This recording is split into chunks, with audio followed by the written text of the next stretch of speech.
Ye ntɛnɛn ye novamburu kalo tile 22 san 2021 aw minnu sɔgɔlen mana Mali kɔnɔ ani Mali kɔkan an ka bɔlɔlɔkannaw la an ka foli b'aw ye dantɛ foli min na ni bamanankan kunnafoni suru waati selen Mali kibaru jabarani kan aw danse. Franjala fanga jamana kuntigi ye politiki tɔn caman kumaɲɔgɔnya jamana kuntigi Colonel Asimi Goita ye politiki tɔn caman kumaɲɔgɔnya Jumadon jamana kuntigi Sola Kuluba o kɔrɔfɔ bolila Franjala fanga ka baara kɛtaw kan sigi kafɔba min bɛna kɛ jamana jɔlen kura hukumu kɔnɔ o b'o la kominiw yɛrɛ ta bɛ daminɛ ni dɔgɔkun in kɔnɔ Colonel Asimi Goita b'a ɲini malidenw fɛ u k'u sen don baara in na Mali gɛlɛyaw banni kama. N'o tɛmɛna ka bɔ yen an b'aw ladɔnniya ko douaniers ye sɛsogo tɔni 5 ni kɔ minɛ Lajinɛ dancɛ la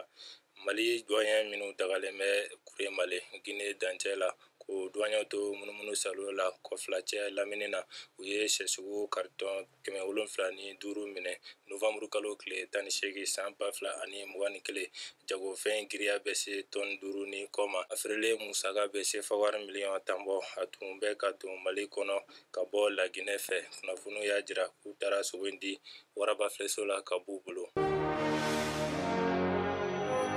O tɛmɛnen kɔfɛ an b'aw ladɔnniya ko wulikajɔw daminɛna sumayabana kɛlɛli la ka ban pewu jamana kɔnɔ minisiri ɲɛmɔgɔ Dr Choguel Kokala Mayiga ye sumayabana kɛlɛli kanpaɲiba daminɛ ni yamaruya di Kati Jumadon novamburu kalo tile 19 san 2021 kɛnɛya ko ni hadamadenya yiriwali minisiri Madame Jaminatu Sangare ani tiɲɛ tɔn kɛnɛya ko tɔnba OMS ka lasigiden Jean-Pierre Baptiste ka fara mɔgɔ welelen caman kan olu bɛɛ tun bɛ nin kɛnɛ kan kanpaɲi ye fanga ka laɲini ye sumayabana kɛlɛli kama ka ban jamana kɔnɔ pewu a bɛ dabɔ wari ka se ka don sumayabana kɛlɛli dafɛ cogo min na ka sigidalamɔgɔw lafaamuya u sen don sumayabana kɛlɛli la.